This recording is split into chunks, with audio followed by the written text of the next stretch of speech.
Lotus reality and agro farming వారు premium farm land projects మన పొలం ఫేజ్ 1, 2 మరియు 3 కంప్లీట్ చేసుకొని మన పొలం phase 4 Wasar village at Narayana Khed లో ఆగస్టు 15 ఇండిపెండెన్స్ డే రోజు గ్రాండ్ లాంచ్ చేయడం జరుగుతోంది. లాంచింగ్ మరియు ఇండిపెండెన్స్ డే సందర్భంగా 5 గుంటాస్ ల్యాండ్ అవుట్ రేట్ లో బుక్ చేసుకున్న వారికి 1,50,000 రూపాయల డిస్కౌంట్ తో పాటు 2 గ్రాముల గోల్డ్ ఫ్రీగా ఇస్తున్నారు. పూర్తి వివరాలకు సంప్రదించండి. ఓం మహాగణాధిపతయే నమః. ఓం గురుభ్యో నమః. ఓం శ్రీమాత్రే నమః. పరమేశ్వర స్వరూపమైనటువంటి జ్యోతిష, వాస్తు మరియు ఇతర అనేకమైనటువంటి శాస్త్రములను మనకు అందించినటువంటి మహర్షులకి నమస్కారం. హయగ్రీవ హయగ్రీవ హయగ్రీవేతి యో వధేత్తస్య నిస్సరతే వాణి జహ్నుకన్యా ప్రవాహవత్. అరుణాం కరుణాతరంగితాక్షీం ధృతపాశాంకుశపుష్పబాణచాపాం అనిమాదిభిరావృతాం మయూకైః అహమిత్యేవ విభావయే భవానీం. శ్రీమాత్రే నమః.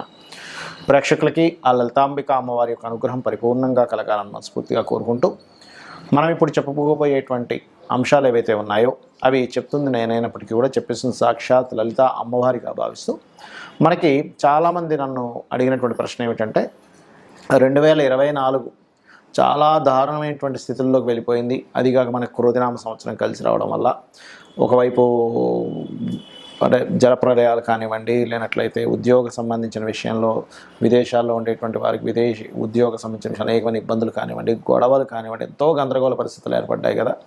కనీసం 2025 అయినా బాగుంటుందా, ఇంకా 3 నెలల్లో రాబోయేటువంటి 2025 ఎలా ఉండబోతుంది, కొంచెమైనా ఆశాజనకంగా ఉంటుందా అనేటువంటిది అడిగారు. దాన్ని బట్టి నేను ముందుగా చెప్పడం జరుగుతుంది. సో ఇక్కడ దేశవ్యాప్తంగా ప్రపంచవ్యాప్తంగా ఉండేటువంటి సంఘటనలు, అదేవిధంగా మీ యొక్క పర్సనల్ చార్ట్ రీత్యా మీ జాతచక్రంలో ఉండేటువంటి కాంబినేషన్స్ అంటే మీ personal chart is different, but మీ రాశి రీత్యా మీ లగ్న రీత్యా ఈ యొక్క గురువు కానీ శని కానీ రాహుకేతులు కానీ మనకి 2025వ సంవత్సరంలో ఎప్పుడు మారుతున్నారని చూసుకున్నట్లయితే, మనకి గురువు మే 15కు మారుతున్నాడు. అప్పటి వరకు మనకు వృషభ రాశిలోనే ఉంటాడు. శని భగవానుడు 30 మార్చిను మారుతున్నాడు. రాహుకేతువులు ఏంటంటే 30 మే నుంచి మారుతున్నారు 2025లో. కాబట్టి ఈ గ్రహాలు మారే వరకు ఉండేటువంటి ఫలితాలు, మారిన తర్వాత ఉండేటువంటి ఫలితాలు 2025 సంవత్సరంలో అందరికీ ఎటువంటి ఫలితాలు కలగనున్నాయి, మరియు ఏం చేసుకోవాలి మీరు అనేటువంటి విషయం మనం ఇప్పుడు తెలుసుకుందాం. సింహలగ్నము, సింహరాశి, సింహం వారికి కనుక చూసుకున్నట్లయితే పర్టికులర్గా మీకు 2వ స్థానంలో కేతు ఉన్నాడు. సో ఈ 2వ స్థానంలో ఉన్నటువంటి కేతువు మే 30వ తేదీకి మారి లగ్నంలోకి వస్తాడు. సో ఎప్పుడైతే ఇది లగ్నంలోకి రావడం జరుగుతుందో, సప్తమంలో ఉన్న శని కూడా అష్టమంలోకి వెళ్తాడు. సర్వసాధారణంగా వీళ్ళకి నెక్స్ట్ ఇయర్ మే నుంచి అష్టమ శని ప్రారంభం అవుతుంది.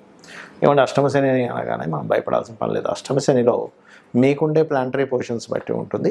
నెక్స్ట్ ఇంకోటి ఏంటంటే కొంచెం లేట్ అవుతుంటాయి పనులు. అష్టమ స్థానం అనగా లేట్ అవ్వడం, అంతేగాని అసలు ఇంకేమీ కలిసి రాకపోవడం కాదు. ఇది బాగా అర్థం చేసుకోండి. అలాగే ధనస్థానంలో ఎప్పుడైతే ధనస్థానం నుంచి కేతువు మారాడో, రాశిలోకి ఎప్పుడైతే కేతు వస్తున్నాడో, ఇది ఆధ్యాత్మిక యోగాన్ని, స్పిరిచువల్ రిలేటెడ్ సంబంధించిన వాటిని బ్రహ్మాండంగా పెంచుతుంది. ఇది కాకపోతే ఇక్కడ అష్టమశని నడుస్తునేటప్పుడు కొంత పూర్వీకుల ఆస్తులు ఉంటాయి, తాతగారి ఆస్తి, ఇట్లాంటి విషయాల మీద కొంత ఎఫెక్ట్ ఉంటుంది. అదేవిధంగా గురువు ఎప్పుడైతే మనకి లాభంలోకి వస్తున్నాడో, గురువు లాభంలోకి రావడం, పంచమాధిపతి లాభంలోకి రావడం అనేటువంటిది ఏంటంటే కొంతవరకు మెడికల్ రంగాల్లో ఉండేటువంటి వారికి గొప్ప కీర్తి ప్రతిష్టలు రావడము, సంతాన అభివృద్ధి కలగడము పంచమాధిపతి లాభంలో ఉండడం వల్ల. అదేవిధంగా మనకి పంచమాధిపతే కాకుండా అష్టమాధిపతి కూడా లాభంలో రావడం వల్ల ఆకస్మికంగా కొన్ని సంఘటనలు ఏవైతే ఉంటాయో అన్ఎక్స్పెక్టెడ్గా కొంత లాభాలు కూడా ఇస్తూ ఉంటుంది. కాకపోతే అష్టమ శని అవడం వల్ల స్లో మూమెంట్ అనేటువంటిది ఉంటూ ఉంటుంది. ఇది బాగా అర్థం చేసుకోండి. అయితే గతంతో పోల్చుకున్నట్లయితే క్రోధినామ సంవత్సరం కంటే ఖచ్చితంగా ఈ విశ్వవసు అనే సంవత్సరం నెక్స్ట్ రాబోతుంది ఏదైతే ఉందో అది ఆశాజనకంగానే ఉంటుంది. క్రోధంలో మనం చూడండి, ఇప్పుడు అన్ని కోపాలు, గొడవలు, గందరగోళాలు మనం లాస్ట్ టైం చెప్పుకున్నాం. ఏది మీన రాశిలో రాహు సంచారం జరిగేటప్పుడు ఈ గందరగోళాలు ఉంటాయి, ఈ జల సంబంధించిన ఉంటాయి. అలాంటివి ఏమీ ఉండవు. ఇప్పుడు కొంచెం తగ్గుతుంది. ఎందుకంటే ఇప్పుడు మనకి ఎప్పుడైతే రాహు కుంభంలోకి వచ్చాడో, కుంభంలో ఇచ్చే రిజల్ట్స్ వేరే ఉంటాయి. మరి మీరు చేయవలసినటువంటి దేవత ఆరాధన ఏమిటి అని చెప్పి చూసుకున్నట్లయితే, మీరు పర్టికులర్గా గురువుకి సంబంధించిన అంటే దత్తాత్రేయుడి యొక్క ఆరాధన, దిగంబర దిగంబర శ్రీ పాదవల్లభ దిగంబర అనే నామస్మరణ ఎక్కువగా చేయండి. మీరు ఎంత దిగంబర శ్రీ పాదవల్లభ దిగంబర నామస్మరణ, జయ గురుదత్త శ్రీ గురుదత్త అనేటువంటి నామస్మరణ, మెడిటేషన్ అంటే షట్చక్ర సాధన చేసే వాళ్ళు ఉంటారు. కాకపోతే ఏంటంటే మెడిటేషన్లో గణపతిని తలుచుకున్నట్లయితే ఎప్పుడైతే మీకు ఈ రెండులో మే 30 వరకు ఉన్నాడు, గణపతి ఆరాధన వల్ల ఫైనాన్షియల్ గ్రోత్ పెరుగుతుంది. ఫైనాన్షియల్గా ఆగిపోయిన డబ్బులు వెనక్కి రావడం జరుగుతూ ఉంటుంది. ఇది రెండులో కేతువు ఉండి మీరు గణపతి చేయడం వల్ల గరికతో గణపతిని అర్చించడం ఇవి చేయండి. చేస్తున్నట్లయితే బాగుంటుంది. మరియు ఎప్పుడైతే లగ్నంలోకి వస్తాడో అంటే రాశిలోకి వస్తాడో కేతువు, అప్పుడు మాత్రం కాస్త ధ్యానం ఎక్కువగా చేస్తూ ఉండండి. వ్యాపార అభివృద్ధి ఉంటుంది, సంతాన అభివృద్ధి ఉంటుంది. కాకపోతే కొంత వర్కులు లేట్ అవుతూ ఉంటాయి. శనివారాలు వీలైనంత మటుకు కాస్త శని భగవానుడి దగ్గర దీపారాధన చేయడము, వెంకటేశ్వర స్వామి యొక్క ఆరాధన చేయడము, వీలైతే నరసింహస్వామి ఆరాధన, టెంపుల్స్ ఉంటాయి మనకి, ఆంజనేయ స్వామి కానీ, సుబ్రహ్మణ్యేశ్వర స్వామి, నరసింహస్వామి, ఈ ఆలయాలకు రెగ్యులర్గా వెళ్తుండండి. అన్ని విధాలా బాగుంటుంది. 2024 కంటే 2025 విశ్వవసు అనేటువంటి సంవత్సరం క్రోధినామ సంవత్సరం కంటే చాలా బెటర్గా ఉంటుంది. ఎందుకంటే ధన సమృద్ధి యోగాన్ని ఇస్తుందట విశ్వవసు అంటే. మరి దేశ కాలమాన పరిస్థితుల్లో ఎటువంటి ఫలితాలు వస్తాయి అని చెప్పి చూసుకున్నట్లయితే, ఇప్పుడు మనం చూడండి, జలరాశుల్లో మీనం యొక్క సంచారం జరుగుతున్నందుకు మనం లాస్ట్ టైం మనం చెప్పుకున్నాం, 9 months బ్యాకే చెప్పుకున్నాం. రాహు మారినప్పుడు జలరాశుల్లోకి రాహు వచ్చాడు. Rahu is the drastic related సంబంధించిన వాటికి కారకుడు. జల సంబంధించినవి బాగా పెరుగుతాయి. జల సంబంధించిన వర్షాలు కావచ్చు, నదులు ప్రవహించడం కావచ్చు, జల ప్రళయాలు కావచ్చు వస్తాయని అనుకున్నాం. అదేవిధంగా మనకు జరుగుతుంది కూడా ఇప్పుడు కాలంలో. అయితే మరి ఎప్పుడైతే మీకు రాహుకేతువులు మారుతారో మే 30వ తేదీ నుంచి, అక్కడ చాలా మట్టుకు ఈ మే తర్వాత వచ్చేటువంటి నెక్స్ట్ ఇయర్ 2025 మే తర్వాత వచ్చేవి చాలా అట్లాంటివి జరగవు చాలా మటుకు. అదేవిధంగా కేతు ఎప్పుడైతే మనకి కన్యారాశి నుంచి సింహరాశిలోకి వస్తాడో భూముల యొక్క ధరలు బాగా పెరుగుతాయి అక్కడ. అంటే ల్యాండ్ రేట్స్ పెరిగేటువంటి సమయం ఎప్పుడైతే సింహంలోకి వస్తాడో కేతు. మరి సింహంలోకి వచ్చిన కేతువు ఏం చేస్తాడండి, కొన్ని అధికారాల్లో ఉండేటువంటి కొంతమందిని బదిలీ చేస్తాడు. అది ఎంపీ లెవెల్ కావచ్చు, ఎమ్మెల్యే లెవెల్ కావచ్చు, సీఎం లెవెల్ కావచ్చు, పిఎం లెవెల్లో కావచ్చు. కొంత మార్పులను ఇస్తాడు అక్కడ. అంటే కొన్ని మార్పుల్ని కేతు ఈజ్ చేంజింగ్, మార్పులు ఇంకొంత ఏదైనా మార్పు తేవడం వాటికి కారకుడు. అదేవిధంగా ఒక గొప్ప కీర్తిని కూడా ఇస్తాడు రాజుకి, ఎందుకంటే కేతు కీర్తికి కారకుడు. మరి శని భగవానుడు మీనరాశిలోకి వెళ్తున్నాడు. ఇక్కడ బాగా అర్థం చేసుకోండి, రాహు ఎప్పుడైతే మీనరాశిలో ఉన్నాడో కొన్ని ధర్మ సంబంధించినటువంటి విషయాలు అనేకమైనటువంటి ఘర్షణలు తీసుకొచ్చాడు. శని వచ్చినప్పుడు ఏమవుతుందంటే అటువంటి ఘర్షణలు అవుతుంటాయి, కానీ కొంత ధర్మబద్ధంగా అంటే ధర్మ కర్మాది యోగం ఏర్పడుతుంటుంది. ఎప్పుడు శని కనుక గురు రాశుల్లోకి వెళ్ళినప్పుడు కొన్ని ధర్మ సంబంధించినటువంటి విషయాల్లో రాహు ఎటువంటి, ఎందుకంటే శనివత్ రాహు, కుజవత్ కేతు అంటూ ఉంటారు.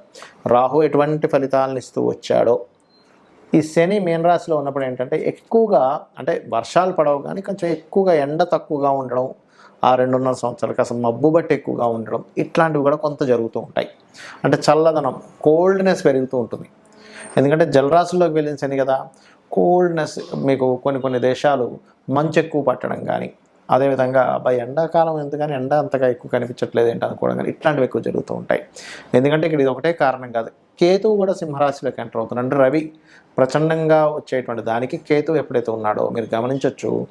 ఈ మీనరాశిలో 2.5 సంవత్సరాలు ఉండే శని, సింహరాశిలో సంవత్సరాలు ఉండేటువంటి కేతువు ఈ ఫలితాలు ఇస్తూ ఉంటాడు. మరి ఈ యొక్క ఫలితాల్లో చాలామందికి డేట్ ఆఫ్ బర్త్లు ఉండవు. ఎందుకంటే వాళ్ళ పర్సనల్ చార్ట్ బట్టి లగ్నము, ధనస్థానము, ప్రయత్నస్థానము, వివాహ స్థానం కావచ్చు, గృహయోగం కావచ్చు, ఇవన్నీ మీ పర్సనల్ చార్ట్లో ఉంటాయి. మీ పర్సనల్ చార్ట్లో ఉన్నటువంటిది ఎక్కువ ప్రభావం చూపిస్తుంది. గుర్తుపెట్టుకోండి, ఏలినాటి శని వచ్చిందని, అష్టమ శని, అర్ధాష్టమ శని భయపడకండి. మీ personal chart is most important. మరి పర్సనల్ చార్ట్ కూడా తెలియని వారు ఏం చేసుకోవాలి? ఈ 2025 సంవత్సరం అన్ని విధాలా బాగుండాలంటే మీరు ఆరాధన చేసుకోవడం, గణపతి యొక్క ఆరాధన చేసుకోండి. ఎక్కువగా గణపతిని ఎక్కువగా ఆరాధించండి. సూర్యుడిని, గణపతిని ఎక్కువ ఆరాధించండి. సేవలు, ఎందుకంటే 12వ స్థానంలో శని వెళ్ళి గురు రాశిలో న్యాచురల్ 12th హౌస్లో ఉన్నాడు కాబట్టి మీకు దగ్గరలో ఉండే ఆలయాల్లో నూనెని దానంగా ఇస్తూ ఉండండి. నూనెని లేదా బెల్లంతో చేసిన పదార్థాన్ని ప్రసాదంగా ఇస్తూ ఉండండి. అలాగే మరొకటి ఏంటంటే, మీరు ఏ బిజినెస్లు చేస్తున్నా కాస్త టెక్నాలజీతో కనెక్టివిటీ ఉండేలాగా మీరు ప్రయత్నం చేయండి. బాగా గ్రోత్ ఉంటుంది. ఎందుకంటే రాహు 11లో న్యాచురల్ 11th హౌస్లో సంచరించేటువంటి సమయము కాబట్టి ఇవి చేయండి, ఖచ్చితంగా మీకు బాగుంటుంది.